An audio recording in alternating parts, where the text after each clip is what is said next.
வணக்கம், என் பெயர் தீப்ஷிகா. நான் சவுதியிலேருந்து பேசுகிறேன்.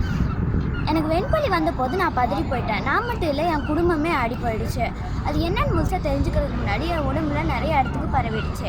எந்த டாக்டர்ஸை கேட்டாலும் அவங்க இது நோயே இல்லை, அதனால் எந்த பாதிப்பும் இல்லைன்னு சொன்னாங்க. ஆனால் வெளியே போகும்போது எல்லோரும் ஒரு மாதிரியாக பார்த்தாங்க. அப்போல்லாம் நான் எப்படா வீட்டுக்கு போய் முடங்கலாமென்று தோணும். ஆனால் நம்ம முடங்கிட்டோன்னா நம்ம எதிர்காலம் என்ன ஆகுதுங்கிற கேள்வி என்னை தொலைச்செடுத்தது. ஒரு பக்கம் தாழ்வு மனப்பானை, இன்னொரு பக்கம் என் எதிர்காலம் என்ன ஆகிறது என்ற கேள்வி என்னை தொலைச்சி எடுத்தது. அப்போ தான் எனக்கு வெண்புலி விழிப்புணர்வு இயக்கத்தோட தொடர்பு கிடைச்சிது. அவங்க வெண்புலியால் உன் எதிர்காலத்தை முடக்க அனுமதிக்காத, சாதிச்சு காட்டுனாங்க. அன்னையிலிருந்து வெண்புலியால் எனக்கு நானே போட்டுக்கொண்ட விலங்கை உடைச்சு வெளியே வந்தேன். நீங்களும் வெளியே வாங்க, நம்ம சாதிச்சு காட்டலாம். வணக்கம்.